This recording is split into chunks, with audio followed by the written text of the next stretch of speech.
Hi friends, welcome to audios media work. ನಟಿ Manjula Kannada cinema ರಂಗವನ್ನ ಒಂದು ಕಾಲದಲ್ಲಿ ಆಳಿದಂತಹ ನಟಿ. 70-80ರ ದಶಕದಲ್ಲಿ ಅಗ್ರಮಾನ್ಯ ನಾಯಕಿಯರಲ್ಲಿ ಒಬ್ಬರು. ಇವತ್ತು ನಟಿ ಮಂಜುಳಾ ಅವರು ಬದುಕಿದ್ರೆ ಅವರಿಗೆ 72 ವರ್ಷ ಆಗಿರ್ತಿತ್ತೇನೋ. ಅದೆಷ್ಟೋ ಸೂಪರ್ ಹಿಟ್ ಸಿನಿಮಾಗಳನ್ನ ಕೊಟ್ಟು ಈಗಿನ ಕಾಲದ ಹೀರೋಯಿನ್ಗಳಿಗೂ ಕೂಡ ಅವರು ಮಾದರಿ ಆಗ್ತಿದ್ರು. ಆದ್ರೆ ಜೀವನ ಅನ್ನೋದು ಎಲ್ಲ ಸರಿ ಇರ್ಬೇಕಲ್ವಾ?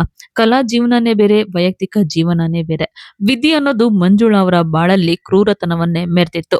ತೆರೆ ಮೇಲೆ ಗಯ್ಯಾಳಿ ಪಾತ್ರ ಆಗಿದ್ರು ಸರಿ, ಕೌಟುಂಬಿಕ ಪಾತ್ರ ಆಗಿದ್ರು ಸರಿ, ಲೀಲಾಜಾಲವಾಗಿ ನಟಿಸಿದಂತಹ ಮಂಜುಳಾ ಅವರು ನಿಜ ಜೀವನದಲ್ಲಿ ಸೋತು ಹೋಗಿದ್ರು.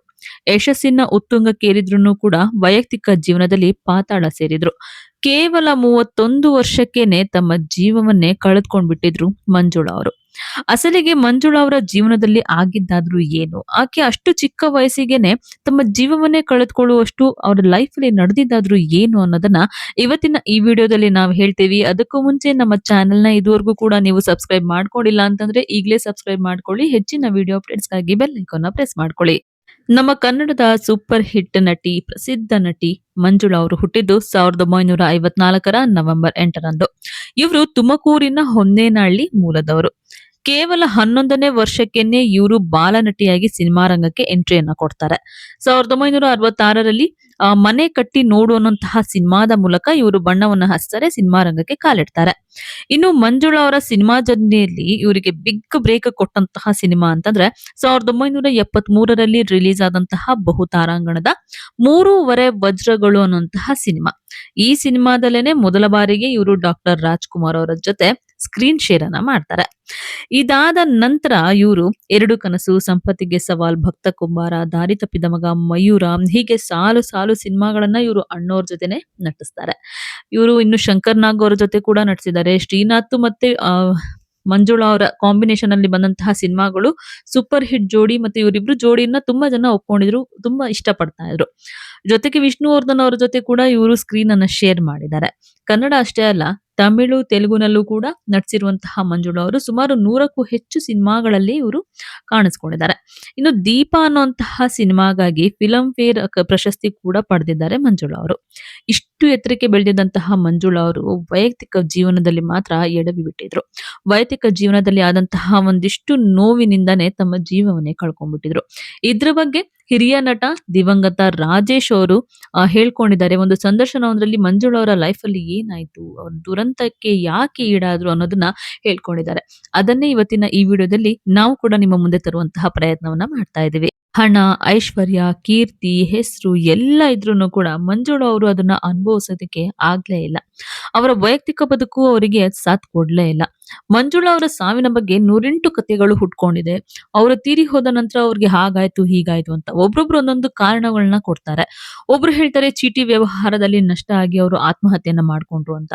ಇನ್ನೊಬ್ರು ಹೇಳ್ತಾರೆ ಸಿಲಿಂಡರ್ ಸ್ಫೋಟ ಆಗಿ ಅವರು ಸಾವನ್ನಪ್ಪಿದ್ರು ಅಂತ. ಆದ್ರೆ ಹಿರಿಯ ನಟ ಅಂದ್ರೆ ಅವರಿಗೆ ತುಂಬಾನೇ ಹತ್ರ ಆಗಿದಂತಹ ಹಿರಿಯ ನಟ ರಾಜೇಶ್ ಅವರು ಒಂದು ಚಾನೆಲ್ ನಲ್ಲಿ ಒಂದು ಸಂದರ್ಶನವನ್ನ ಕೊಟ್ಟಂತಹ ಟೈಮಲ್ಲಿ ಅವ್ರು ಹೇಳಿದ್ರು, ಮಂಜುಳಾ ಅವರ ಸಾವಿಗೆ ಪ್ರೇಮ ವೈಫಲ್ಯನೇ ಕಾರಣ ಅಂತ ಹೇಳಿ. ಎಸ್, ಮಂಜುಳಾ ಅವರು ಯಶಸ್ಸಿನ ಉತ್ತುಂಗದಲ್ಲೇ ಇದ್ದಾಗ್ಲೇನೆ ಅವರಿಗೆ ಅಮೃತಂ ಅನ್ನುವಂತಹ ತಮಿಳಿನ ಕ್ಯಾಮ್ರಾಮ್ಯಾನ್ ಕಮ್ ನಿರ್ದೇಶಕ ಇವರ ಮೇಲೆ ಪ್ರೀತಿ ಆಗಿರುತ್ತೆ. ಅದು ಹಾಗೇನೆ ಬೆಳೆದು ಮುಂದಿನ ಹಂತಕ್ಕೂ ಕೂಡ ಹೋಗುತ್ತೆ. ಅಲ್ಲಿಂದ ಏನಾಯ್ತು ಅನ್ನೋದನ್ನ ರಾಜೇಶ್ ಅವರು ಹೇಳಿದ್ದಾರೆ. ಏನಪ್ಪಾ ಅಂತಂದ್ರೆ, ಅಮೃತಂ ಅಂತ ಅವರು ಕರುಣಾನಿಧಿ ಅವರ ಅಕ್ಕನ ಮಗ. ಅವರ ಸಿನಿಮಾದಲ್ಲಿ ಮಂಜುಳಾ ಅವ್ರಿಗೂ ಕೂಡ ಚಾನ್ಸ್ ಸಿಗುತ್ತೆ. ಈ ಒಂದು ಸಿನಿಮಾವನ್ನ ಮಾಡ್ತಂತಹ ಟೈಮ್‌ನಲ್ಲೇನೆ ಇಬ್ರು ಕೂಡ ಪ್ರೀತಿಗೆ ಬೀಳ್ತಾರೆ. ಅದು ಮದುವೆ ಹಂತಕ್ಕೂ ಕೂಡ ಹೋಗುತ್ತೆ. ಆದ್ರೆ ನನ್ಗೂ ಕೂಡ ಗೊತ್ತಿತ್ತು ಈ ಒಂದು ವಿಚಾರ. ಆದ್ರೆ ವೈಯಕ್ತಿಕ ವಿಚಾರಗಳನ್ನ ನಾವು ಹೇಗೆ ಕೇಳೋದಕ್ಕೆ ಆಗತ್ತೆ? ಅದಕ್ಕೋಸ್ಕರ ಅದು ಅವರ ಇಷ್ಟೇ, ಏನ್ ಮಾಡೋದಕ್ಕೂ ಆಗಲ್ಲ ಅಂತ ನಾನು ಸುಮ್ನಾಗಿದ್ದೆ ಅಂತ ಕೂಡ ಮಾತಾಡಿದ್ದಾರೆ. ಅಷ್ಟೇ ಅಲ್ಲ, ಮಂಜುಳಾ ಅವರ ಮಾರ್ಕೆಟ್ ತಗ್ಗಿದಾಗ ಅಂದ್ರೆ ಒಂದು ಸಿನಿಮಾ ಇಂಡಸ್ಟ್ರಿಯಲ್ಲಿ ಹೊಸ ಹೊಸ ಹೀರೋಯಿನ್ಸ್ ಬರ್ತಂತಹ ಟೈಮಲ್ಲಿ ಹಳೆ ಹೀರೋಯಿನ್ಸ್‌ಗಳ ಒಂದು ಮಾರ್ಕೆಟಿಂಗ್ ಕೂಡ ಕಡಿಮೆ ಆಗ್ತಾ ಹೋಗುತ್ತೆ. ಈ ರೀತಿ ಆದಂತಹ ಟೈಮಲ್ಲಿ ಮಂಜುಳಾ ಅವರು ಮತ್ತೆ ಅವರು ಅಮೃತಂ ಕೂಡ ಜೊತೆಲೇ ಇರ್ತಾರೆ.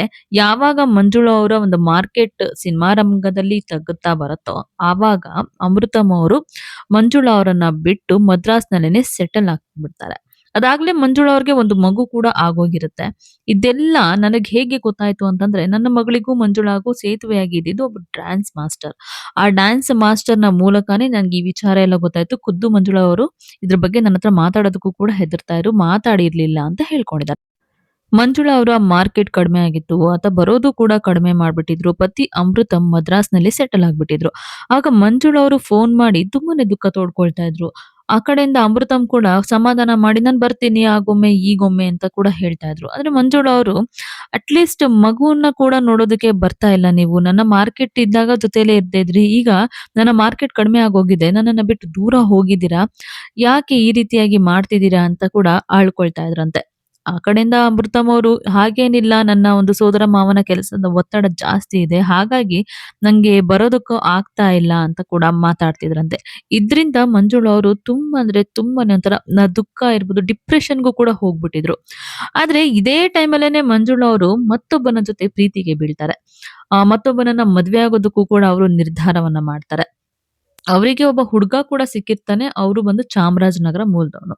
ಸೊ ಆತ ಒಬ್ಬ ಒಳ್ಳೆ ವ್ಯಾಪಾರಸ್ಥನ ಮಗ ಕೂಡ ಆಗಿರ್ತಾನೆ. ವ್ಯಾಪಾರ ಚೆನ್ನಾಗಿದೆ. ಆ ಹುಡುಗನನ್ನ ಮದ್ವೆ ಆದ್ರೆ ಚೆನ್ನಾಗಿರ್ಬೋದು ಅನ್ನೋದು ಮಂಜುಳಾ ಅವರ ಒಂದು ನಿರ್ಧಾರ ಆಗಿತ್ತು. ಹಾಗಾಗಿ ಆತನನ್ನ ಮದ್ವೆ ಆಗೋದಕ್ಕೆ ಬಯಸ್ತಾರೆ.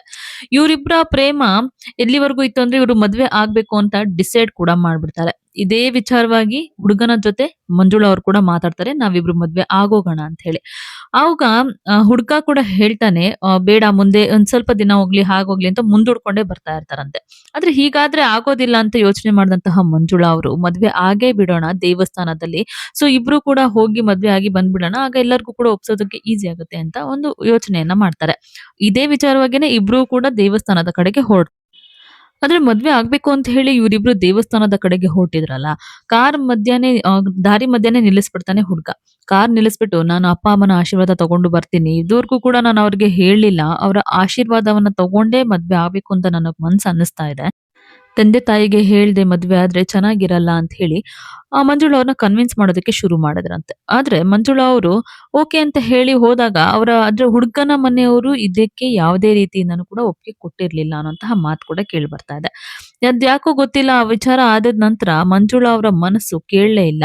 ಸುಮ್ನೆ ಹೀಗೆ ಬಿಡೋದಕ್ಕೆ ಆಗೋದಿಲ್ಲ ಅಂತ ಅನ್ಕೊಂಡು ಸೀದಾ ಮನೆ ಒಳಗಡೆ ಹೋಗಿ ಆ ಹುಡುಗನ ಮುಂದೆನೆ ಸೀಮೆಎಣ್ಣೆಯನ್ನ ತೆಗೆದುಕೊಂಡು ಬರ್ತಾರೆ.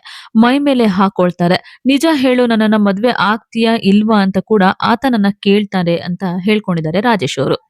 ಆದ್ರೆ ಇದಕ್ಕೂ ಕೂಡ ಆತ ಏನು ಹೇಳ್ತಾ ಇಲ್ಲ ಅಥವಾ ಅವನ ಕಡೆಯಿಂದ ಏನು ಉತ್ತರ ಬಂದಿಲ್ಲ ಅಂತ ಗೊತ್ತಾದಾಗ ಮಂಜುಳಾ ಅವರು ಏಕಾಏಕಿ ಬೆಂಕಿಯನ್ನ ಹಚ್ಕೊಂಡ್ಬಿಡ್ತಾರೆ. ತಮ್ಮ ಇಡೀ ದೇಹಕ್ಕೆ ಬೆಂಕಿ ಹಬ್ಕೊಬಿಡುತ್ತೆ.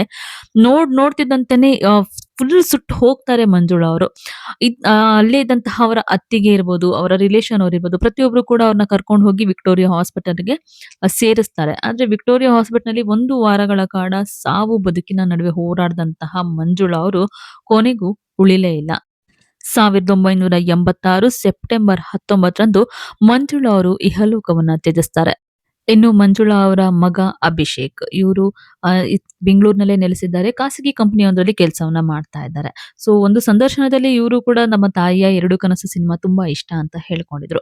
ಇವತ್ತು ನಮ್ಮ ಜೊತೆ ನಟಿ ಮಂಜುಳಾ ಅವರು ಇಲ್ಲ ನಿಜ. ಆದ್ರೆ ಅವರು ಮಾಡಿದಂತಹ ಸಿನಿಮಾಗಳು ಪ್ರತಿಯೊಂದು ಕೂಡ ಎಲ್ಲರಿಗೂ ಇಷ್ಟ ಆಗುವಂತದ್ದೇ. ಆಗಿನ ಕಾಲದಲ್ಲಿ ಅಷ್ಟೊಂದು ಗಯ್ಯಾಳಿ ಪಾತ್ರ, ಮೇರು ನಟನ ಜೊತೆ ಸ್ಕ್ರೀನ್ ಶೇರ್ ಮಾಡಿ ಅವರ ಜೊತೆ ನಟಿಸ್ಬೇಕು ಅಂತಂದ್ರೆ ಅಷ್ಟೊಂದು ಅವರು ಪಾತ್ರದಲ್ಲಿ ಅಭಿನಯದಲ್ಲಿ ಲೀನನಾಗ್ತಿದ್ರು, ಮಾಡ್ತಾ ಇದ್ರು.